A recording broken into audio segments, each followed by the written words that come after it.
Okay, I think we are live. Let me post the link.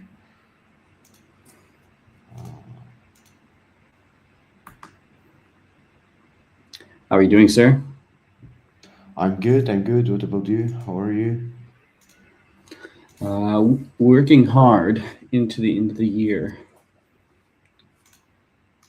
Not much holiday Bullish. spirit out here, other than that clever logo that the design team whipped up.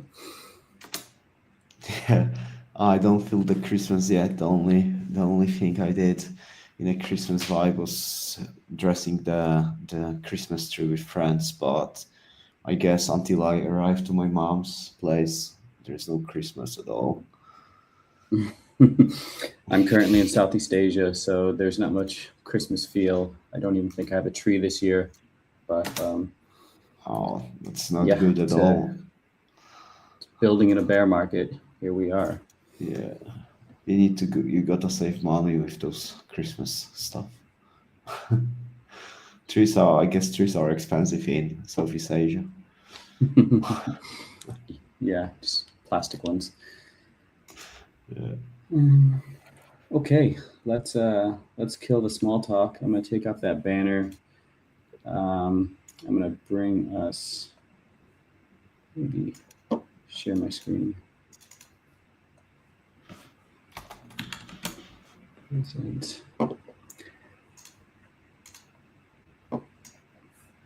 And then if we can just bring on stage. All right. So thank you everyone for joining us on this Wednesday late in December. I'm sure a lot of you have a lot of family commitments you could be attending to. So whether you're joining now or watching later, we thank you.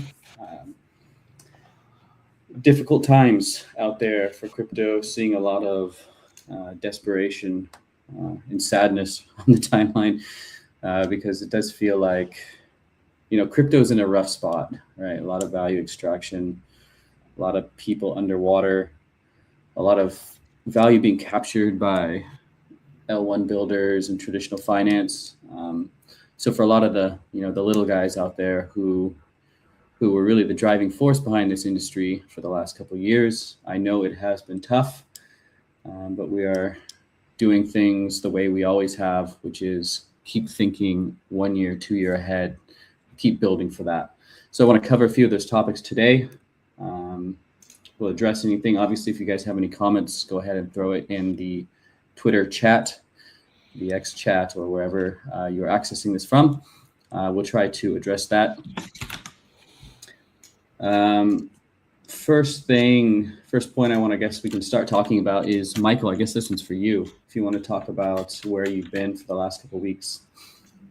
Yeah, sure. So I went to Binance Blockchain Week and Solana Breakpoint, thanks to a friend who lives there. It was pretty easy trip. Yeah, the main takeaway from me, from my side, from Solana Breakpoint is I think there is a lot of TradFi money coming to Solana ecosystem, but I don't think it's gonna be bullish the Solana token alone. So what could be interesting for you is Kill, a protocol. It's from Sky Sub DAO. They're borrowing money from Sky Subdao at 4.5 interest rate, and they allocate that through the Solana ecosystem. And the goal for them is to generate a yield higher than the interest rate they pay. Uh, so yeah, they announced that 500 mil will be allocated by the end of the year. They really want to push to build by the Q1 and 10 bill by end of next year, which would be the double of what the current TVL of Solana is. I find it interesting. Thankfully, we are still working and developing the Solana swap from UFI. It's definitely a very interesting take and like almost like insider information. Like you really had to be there to find out about it. Uh, yeah, that's Mhm. That's the most important thing from that conference, I would say. Obviously, met with many of our VAP traders and good friends of the project. Maintained a few relationships that are critical for the further development of the project. Yeah, did some Mhm. good BD, and enjoy the warm weather of the MENA countries, which I lack very much in Europe. Yeah, it seems like the people who are attending the Solana conference, and maybe it's just my timeline, but it seemed like there were a lot of people, young people creating videos, very different vibe from Binance Blockchain Week and then DevCon a few weeks before. Yeah, it was definitely a different vibe.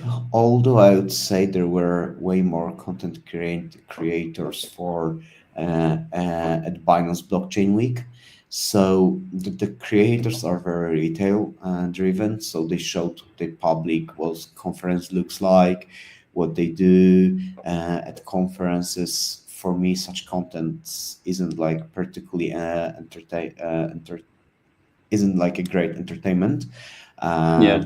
But they definitely find a niche. And for Binance, like the Binance Angels program, they fly over people from different countries, and they're like volunteers at the events. Uh, yeah, it's very interesting. Binance Angels program, I think, is like a really good example of what a solid community for a project should look like, because Binance doesn't give that much to them and get a lot from them. So that's basically my take. In the other hand, Hmm. Binance can put themselves in front of such people mainly because of the legacy that they currently have and the name and brand in the space. And everyone, when you are new to the space, you want to work for Binance, you want to be with Binance.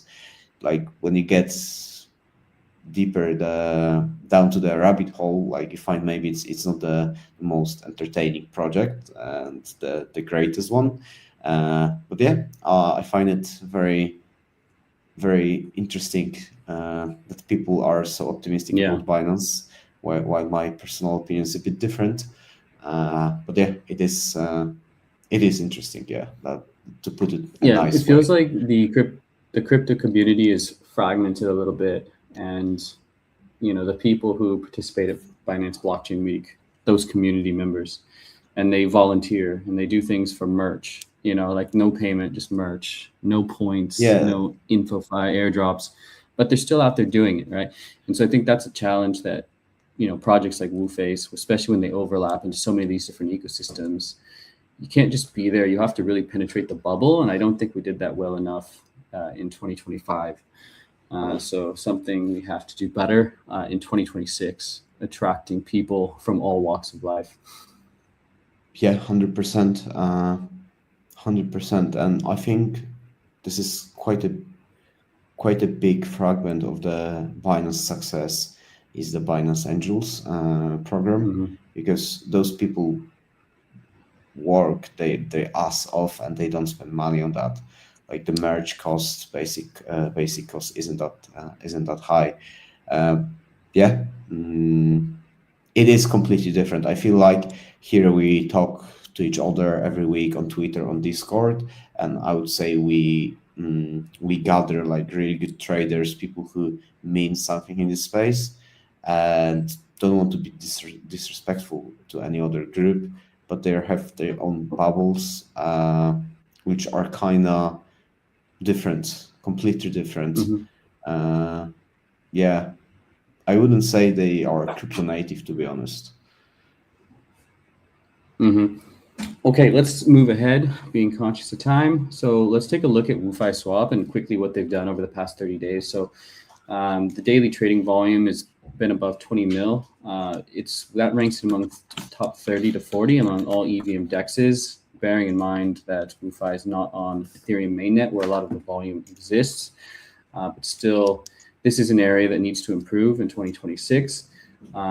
They recently launched on Monad, which hasn't had the most exciting of starts. There's been a lot of criticism about the evaluation and things, but technically this chain has performed quite well, and there does still seem to be a core community, although we haven't seen it take off in the way that you would have expected it had we asked this last year.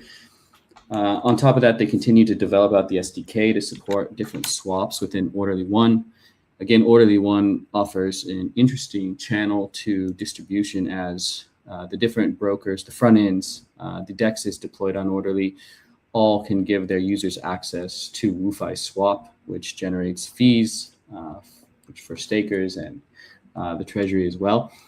So these are some of the things that they were working on and things that are upcoming. These are things that I think are really important. The router contracts and the cross-chain contracts have not been updated in a long time. So integrating some of the new layer 0 features to make these better so that we can deliver a better user experience. So this is something that specific team is working on. And for people who don't have good oversight into the inner workings of our company, a lot of these teams, they work in different silos depending on their skills. So, the WooFi Swap team, they're one of the best at smart contracts and on-chain work. They're always pushing ahead with this. Jumping ahead, a key point, I guess, that spins out of this that we've been talking about a lot is the governance side.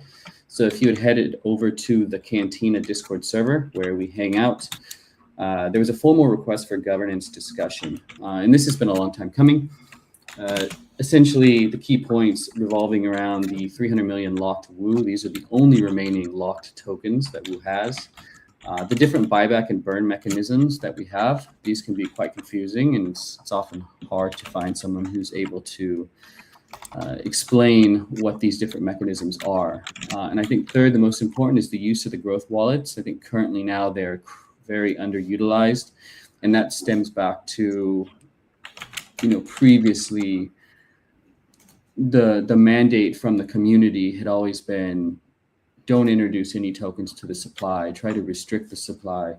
And, listening to that feedback, it made, people in these positions very conservative with these. And something that I think if you look back, like what have we missed the most? It's definitely been growth. What are platforms that are successful now? What are tokens that are successful now? What do they have? They have growth and traction more than ever. It hasn't been a case of rising tides lifts all boats. It's been rising tides lifts a very few select amount of boats. And those boats all have traction. So we're aiming to wrap up the discussion this week and push to a formal vote. If you haven't had your opinion voiced within that Discord, feel free to check it out. And yeah, we're very open to anyone who's willing to help, put this proposal together into a formal proposal, because we do not want it to be, us floating ideas, me representing the team, the foundation floating ideas, and then people saying yes or no. Skipping ahead here, just like a general discussion around governance, if you follow the broader DeFi ecosystem, it's been a wild week. Like there's been all kinds of discussion around what Aave, one of the most decentralized, successful DeFi projects, it's been a disaster for them. All these questions about who is controlling the DAO. And that's why we definitely don't want to be seen. That's why I don't want the foundation to be seen, as someone who is ultimately pulling the strings. I do want this to be very community driven. Even Hyperliquid, which has been one of the most successful projects of 2025, really struggling now with the criticisms and decisions being questioned. I think there is something to be said for, if you are a crypto founder in DeFi, everything is going to be scrutinized and criticized and pulled apart. But the ones that are successful, guys like Jeff from Hyperliquid, they've always had an air of conviction in doing the right thing. And, I think that's something that the Woo governance, which is made up of token holders, right? Something they can also look to, right? It's not about having the absolute perfect decision and incorporating every single piece of feedback, but it is taking action and conviction in what should be the right direction, experimenting, and always moving forward. And so that's what I'm hoping the outcome of the governance will be. there's always going to be people who, feel differently about different things. What's at stake? Looking at the slide, I mean, really, really cleaning up the supply. Lots of scrutiny in the aftermath of 2025, where people realize any sort of overhang is just going to kill the price of the token. Again, more growth-driven flywheels. No equity token conflicts. Woo is one of the few projects that do not have equity holders. It is currently all token, all value to the token. And the mandate to token holders is ultimately they do direct the decisions of the protocol, right? Like that's how we want this to be. Clear buyback rules. I would like to jump in here. So first of all, as you mentioned, the most successful project of 25th year was Hyperliquid, and even though now they literally today posted they need to do some changes how they do the buyback and burn system because it's not transparent yet. So even though they were the most successful project, they still like make those small mistakes, or to put it another other way, they need to make the small improvements. So I'm looking forward to the governance, been working with Ben on that heads down. We heard the voices from community. I hope very soon we know the outcome. We'll know the outcome. And the second part is that this overlooked and fundamentally is very bullish. Like, I'm not sure, guys, if you're familiar with the drama of Aave and Aave DAO, where there is a huge conflict between equity and token. Since there is no equity holders of Woo, the whole value will be and is driven to Woo token, which is a very smart solution at this point. Yeah. Yeah, and I mean another case was Axelar. The labs sold the technology and the core team to Circle. Yeah. Even today, I think today Vlad from Lighter will go live with Dragonfly to discuss that, because people raised questions. Okay, since Lighter has both equity and token warrant for investors, how it's gonna look in the future. I'm curious about the outcome, but fortunately we don't have the headache, because it is problematic when you are responsible to investors with equity, and you need to drive value to both, and usually none of these capture the value with like semi-solution. There was a question actually from Ahmed who asked, will there be downtime for contracts where they lose a few days of fees? That's a really good question. I think it depends on the upgrade. If it is just the router, I don't think there will be. But I would have to double check on that. It's a good question and definitely something to consider. But this is not something that's going to be happening in the next few weeks.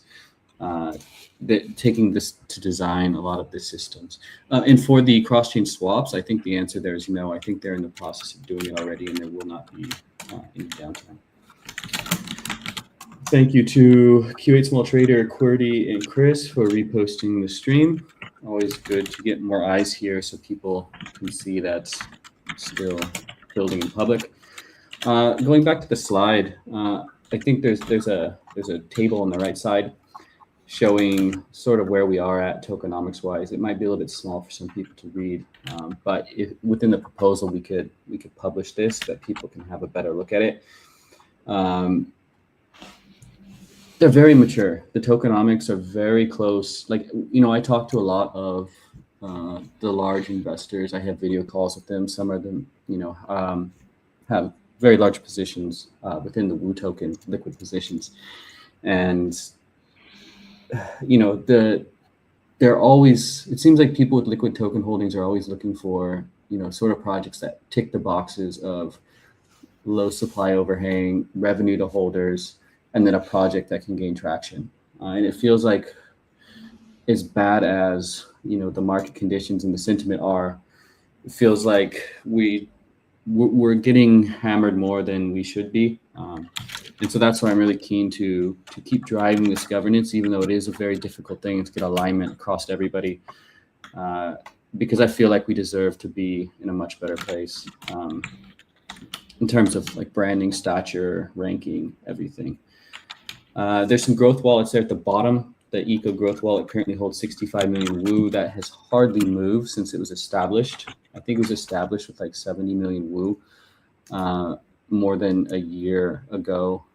So not much has happened there.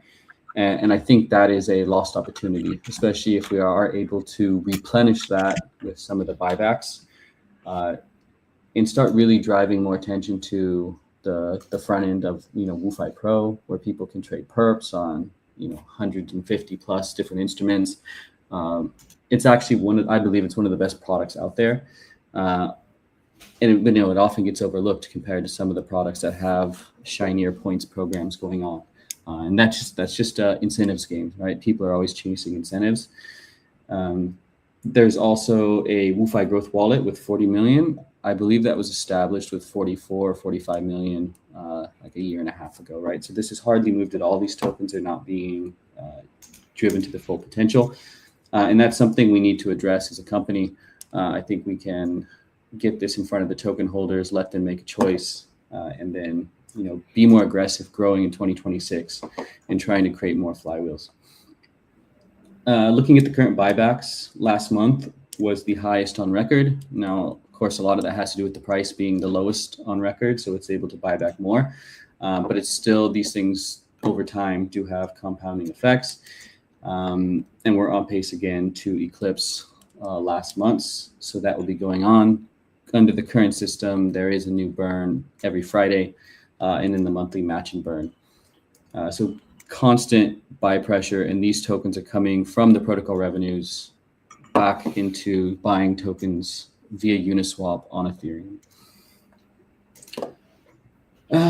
Quickly want to touch on this piece. I know it's a very, it was discussed a little bit controversial yesterday. WooX made a post that they introduced WooX Pro. It's very common for centralized exchanges in the current regulatory environment to launch multiple instances, multiple entities under multiple names, which allow them to do different things depending on the regulatory framework. So this is simply a case of that. Again, WooX is owned and operated by FusionX Digital, which is a third-party partner operating within the ecosystem, but they have full discretion on this. So the foundation is not directly managing that.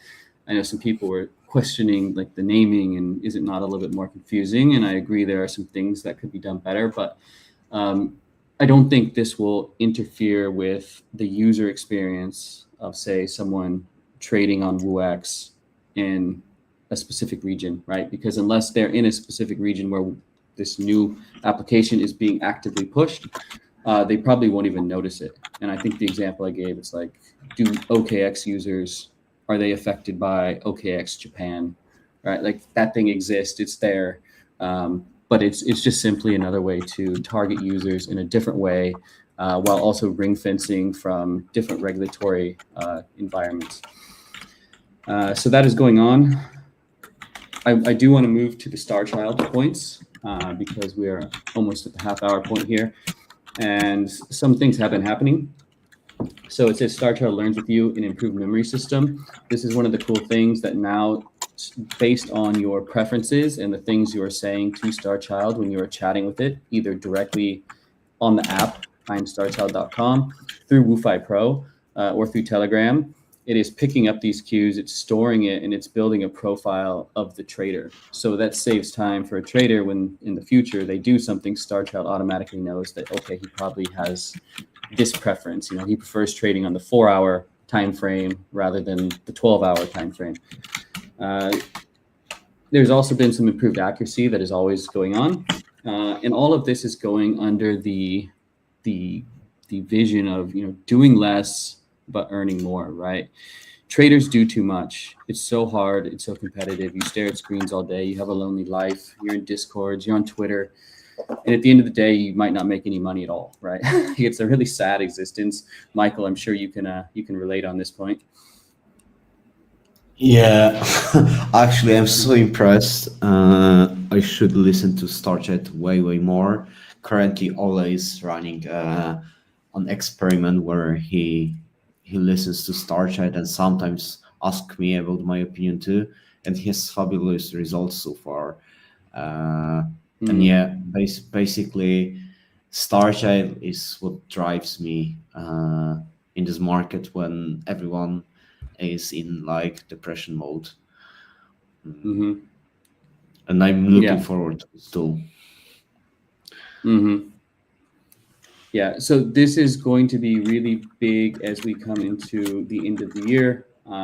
Here is a example of some of the new design styles that the design team has been experimenting and testing with.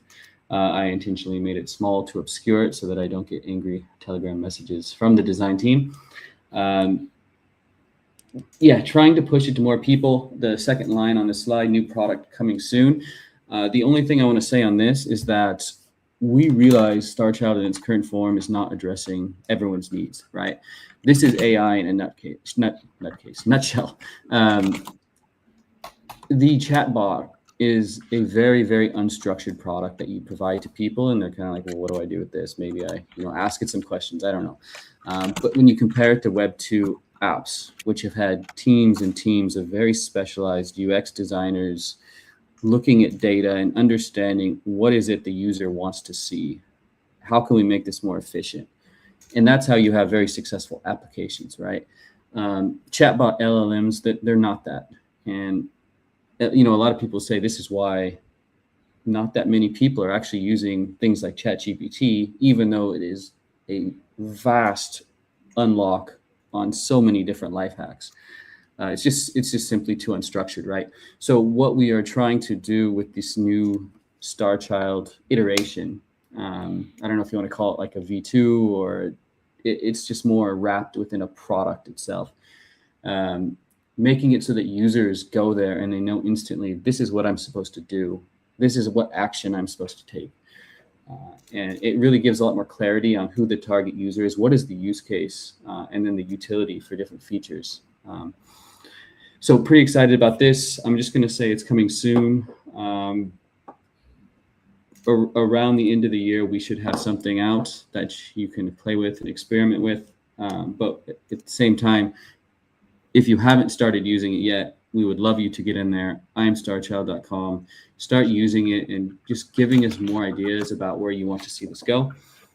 We have a pretty good group if you've been following on social media. I would say one of the most influential Chinese-speaking KOLs has been tweeting nonstop about this. Trader Dub, who has a pretty sizable account and trading group as well, has been really excited trying it out. It just resonates with people, right? Anyone who's been in the industry has been burned so much and they've exerted so much energy and they've gotten, in some cases, nowhere or, even lost money, right?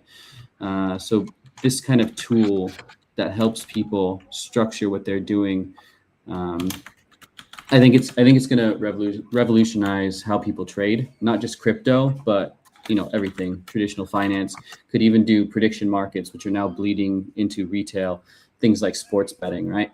All of these require very strong systems, and seeing how other people put together their strategy, being able to copy that on the fly.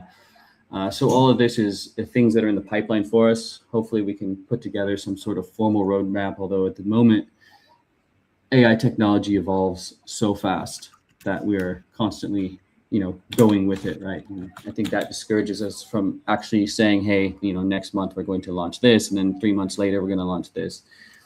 But yeah, this is a very important part of how we kind of rebrand and reshape the future direction of Woo. A lot of people who are new to the ecosystem getting their first taste, and they're very excited about it.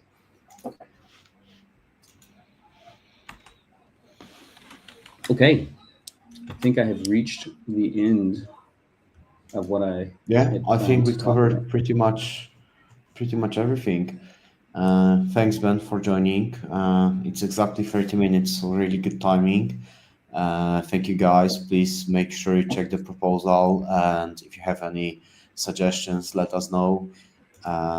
Yeah, next week it's already Christmas in Poland, but I think we'll meet here anyway.